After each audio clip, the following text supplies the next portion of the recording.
मित्रों नमस्कार। मैं उपेंद्र प्रताप सिंह अपने YouTube channel the Upendra show के इस अगले भाग में आपका हार्दिक स्वागत करता हूं, अभिनंदन करता हूं।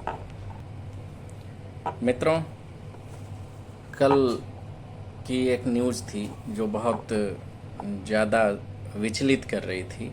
वो न्यूज़ ये थी कि बेंगलोर में एक फ्लैट में एक महिला का शव, जिसके लगभग 30-32 टुकड़े करके फ्रीज में रख दिया गया था। बहुत भयावह तस्वीर और लोगों के दिलों को झकझोर देने वाली एक घटना जो पिछले साल एक घटना हुई थी दिल्ली में।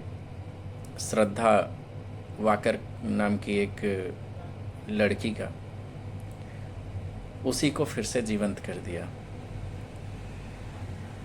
बताया ये जाता है कि ये किसी मॉल में काम करती थी। सुबह 10 बजे जाती थी, रात को वही 9-10 बजे आती थी। दिनचर्या फिक्स थी। जब मकान मालिक उसी फ्लोर के नीचे रहते थे जहां वो रूम लेकर के रहती थी ऊपर, मकान मालिक को एक दुर्गंध टाइप का आया तो उन्हें सबसे पहले उस महिला के घर वालों को फ़ोन किया और बताया कि आपके लड़की के कमरे से बदबू आ रही है और वो है नहीं कई दिनों से। उस महिला की माँ और बहन 2 लोग आए और जैसे ही कमरे को, पुलिस भी आ चुकी थी, जैसे ही कमरे को खोला तो पाया कि कुछ कीड़े फर्श पे रेंग रहे हैं। अब कीड़े फर्श पे रेंग रहे हैं, वो बदबू इतनी ज़्यादा, प्रत्यक्ष रूप में तत्काल पाया गया कि वो कीड़े 165 लीटर की जो फ्रीज है उसमें से आ रहे थे रेंगते हुए। हिम्मत करके दरवाज़ा खोला गया फ्रिज का। उसमें देखा गया कि उस महिला के 30-32 टुकड़े हैं। पूरी सड़ी हुई लाश। माँ और बहन वहीं बेहोश होकर के गिर गई। पुलिस ने शव को कब्जे में लेकर के पोस्टमार्टम के लिए भेज दिया। आसपास के लोगों से पूछा गया तो मीडिया कर्मियों ने पूछा तो ये प्राप्त हुआ कि यूँ तो वो मिलनसार थीं, सबसे बस हाय हेलो तक ही, और अपने ड्यूटी से अपना मतलब रखती थीं। मैं न्यूज़ चैनलों का ही देख करके बता रहा हूँ। उसमें एक बात ये आ रही है कि कोई पुरुष उस महिला को रिसीव करने भी आता था और ड्रॉप करने भी आता था। अब वो कौन था? लोगों के बताए अनुसार ये चीज़ पता चली। पुलिस जांच में जुटी हुई है और जल्द से जल्द उस व्यक्ति को पकड़ना चाहती है जिससे कुछ जानकारी हासिल हो सके और इस मर्डर मिस्ट्री में पर्दाफाश हो सके तथा उस महिला को न्याय मिले। मित्रों, हमारे समाज में आए दिनों ये घटना घट रही है। कुछ घटनाएं इतनी बड़ी होती हैं, महानगरों की होती हैं, जो बड़े पैमाने पर देश में फैल जाती हैं। कुछ ऐसी होती हैं जो अखबारों की सुर्खियों में ही रह जाती हैं। किस जगह पे हम अपने बच्चों को भेज रहे हैं ये हमारे ऊपर भी निर्भर करता है। किन लोगों के साथ उनके बात व्यवहार विचार हैं उसे भी हमें अवलोकन करना होगा।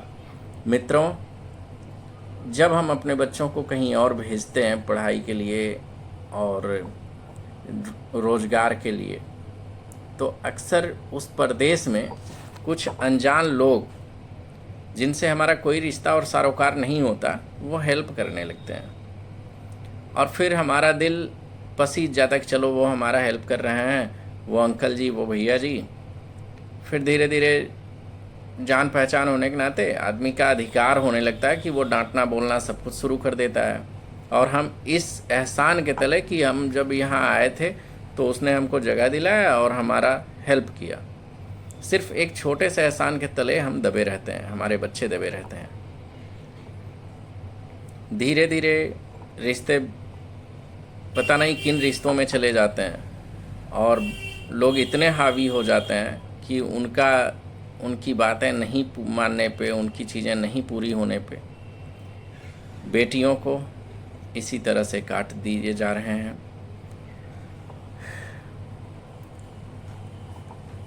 देश की कानून व्यवस्था, देश के नेता लोग बेटी बचाओ बेटी पढ़ाओ, पर मैं किसी को दोषी नहीं मानता हूँ। मैं बस इतना जानता हूँ कि मैं अगर अपने परिवार के किसी भी सदस्य को बाहर भेज रहा हूँ तो मुझे ये जानकारी होनी चाहिए कि वो कहाँ है, किस तरह है, किसके साथ है, और ऐसे लोगों के साथ ही ऐसी घटना घटती है जो लापरवाह होते हैं। मित्रों, मैं उम्मीद करता हूँ कि उस महिला को जल्द से जल्द न्याय मिले और ये हमारे समाज में आँख की पट्टी खोलने वाली घटनाएं होती हैं। कम से कम कुछ लोग जो इस तरह की मोटिवेशन में, इस तरह के दबाव में लोगों के दबे हुए होते हैं और किसी इस तरह की घटना का अंजाम बनने से पहले वो सचेत हो जाएं। और मैं उम्मीद करता हूं कि जल्द से जल्द हमारी प्रशासन उस पे एक्शन ले करके गिरफ्तार करेगी जो भी गुनहगार है।